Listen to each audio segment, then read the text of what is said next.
सार तत्व शरीर का नाश होता है, वही वाणी बोलने से सार तत्व शरीर का खर्च होता है। जैसे तेल ढुल गया तो घाटा हुआ, और दिए में तेल जला तभी भी खर्च तो होता है। ऐसे ही समभोग से मानो तेल ढुल गया, और वाणी बोलने से मानो दीपक जलने में तेल खर्च हो रहा है। शरीर का मज्जा,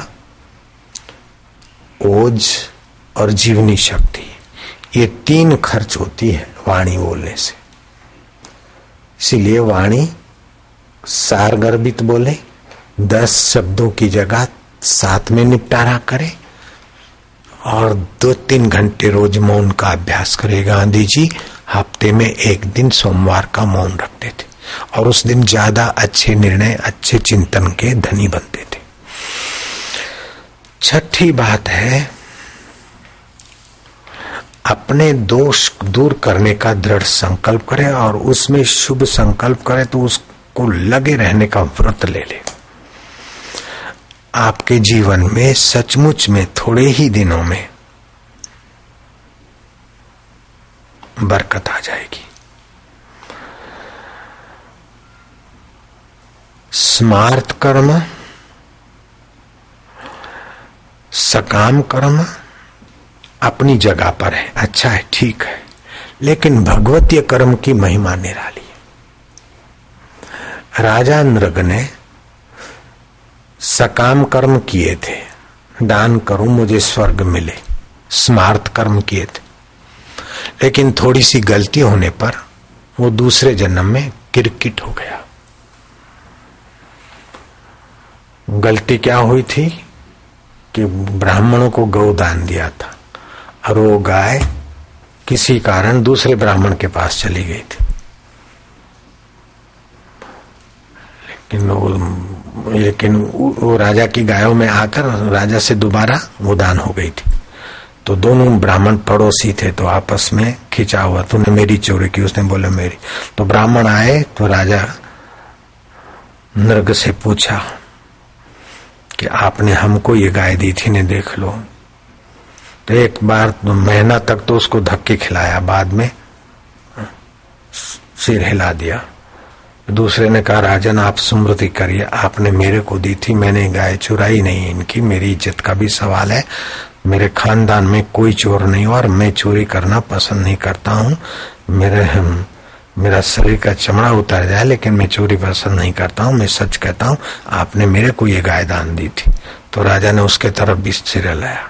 तो पहले वाले ने कहा, राजन आप स्मरण करिए, आपने मेरे को दी थी ना, तो उधर भी सिर हिलाया। तो ब्राह्मणों ने देखा कि एक ऐसा राजा है, महीना भर तो धक्के खिलाए, और अब दोनों को हाँ हाँ कर रहा है, तो जा क्रिकेट की नहीं सिर हिलाता तू क्रिकेट बनना। तो इतना स्मार्त और श्रोत कर्म करने के बाद भी राजा नृग क्रिकेट की जोनी में जा गिरा।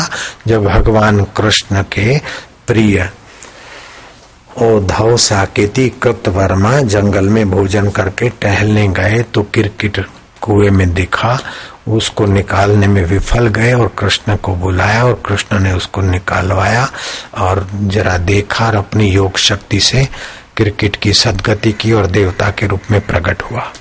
तब अनजाने कृष्ण होकर पूछते हैं कि तुम देवता कहाँ से आए हो, कौन हो?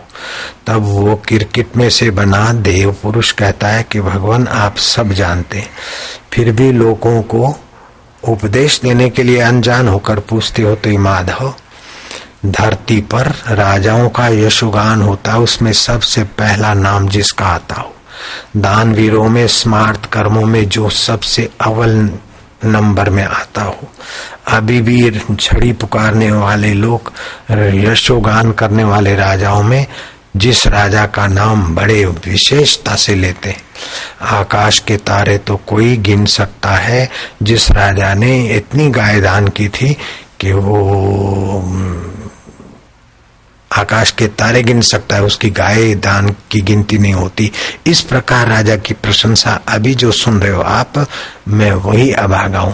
तो कृष्ण कहते, अच्छा तुम राजा नृग हो? बोले हाँ देव।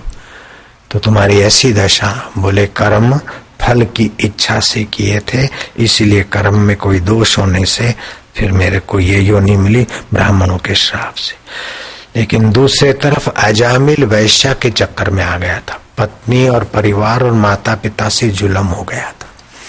और वैश्या ने 1 2 3 बच्चे दिए, 4 बच्चे हुए, 5वां बच्चा हुआ। जब 6ठा बच्चा हुआ, गर्भ में था तो साधुओं को जिमा रही थी। और साधुओं ने तो देखा नहीं कि ये वैश्या है या फलाना है, वो तो गृहस्थी बाई है और भूखे साधु थे। साधु जीम के खड़े हुए थे तो अजामिल आ गया, है साधु बाबा मेरे घर में कैसे घुस गए।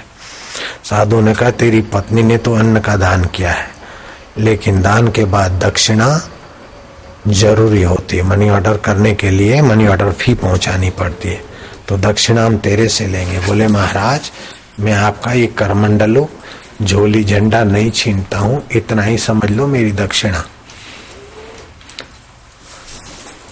बोले नहीं दक्षिणा जरूर लेंगे, और नहीं रुपया पैसा, केवल तू अपने होनहार बेटे का नाम नारायण रखने का वचन दे दे। बोले कुछ देना तो नहीं पड़ेगा। बोले कुछ नहीं, इतना वचन दे दे। बोले अच्छा महाराज रख देंगे। तो ऐसे क्रिमिनल आदमी वचन के पक्के भी होते। बेटे का नाम नारायण रख दिया। जब अकाल मृत्यु हो रही थी तो भयंकर दूत दिखाई दिए, जमदूत। तो प्यारे बेटे की याद आई, अरे नारायण बेटा नारायण नारायण, आखिरी मुखड़ा दिखा दे बेटे नारायण। नारायण तो कहीं खेलकूद रहा था, लेकिन भगवान के पार्षद आ गए और दूतों को डांटा कि मूर्खो तुमको पता नहीं कि नारायण नाम स्मरण करने वाले का अकाल मृत्यु नहीं हो सकती है, उसको यम पाश में नहीं ले जा सकते हो। तो इस प्रकार यमदूतों को भगवान नारायण के पार्षदों ने डांटा और वो चले गए। अजामिल को 12 वर्ष की अकाल मृत्यु की राहत हो गई और अजामिल बाद में महान सदगति और भगवान के धाम को प्राप्त हुआ। तो केवल बेटे का नाम नारायण नारायण, तो भगवान नाम में वो शक्ति है। और नामों में तो जाप की अपनी तपस्या होती है, लेकिन भगवान नाम में भगवत अनुग्रह काम करता है। जैसे बच्चा अपने बल से चले उसकी अपनी शक्ति है, लेकिन पिता ने उंगली पकड़ ली है, अथवा बच्चे ने पिता की उंगली पकड़ी है, अथवा पिता ने हाथ पकड़ा है, तो बच्चे की चाल में तरक्की आ जाएगी और सुरक्षा बिल्कुल मजबूत हो जाती है। ऐसे हमारा मन रूपी बच्चा जब भगवान के नाम का आश्रय लेता है तो कलयुग के दलदल में गिरने से उसका बड़ा भारी बचाव हो जाता है। इसलिए बीच बीच में आप भगवान का नाम लिया करे काम करते समय। मैं आग्रह नहीं करता हूं कि आप हरिओम ही बोलिए, आप राम राम ही बोलिए। जिस भगवान के प्रति प्रीति हो आप उसका नाम लीजिए। केशव नारायण, जैसे राम बोलोगे तो राम के रकार से सूर्य तत्व आपके सूक्ष्म शरीर में डेवलप होगा, मकार से चंद्र तत्व। जब ओम बोलोगे तो मूलाधार स्वादिष्टान केंद्र में आध्यात्मिक वाइब्रेशन होंगे। 6 बार के बाद आप अगर ओम का उच्चारण करते हो तो एक प्रकार के आध्यात्मिक ओरा के तरंग निकलते हैं, बिल्कुल पक्की बात है। ऐसे ही शिव शब्द का अपना महिमा है।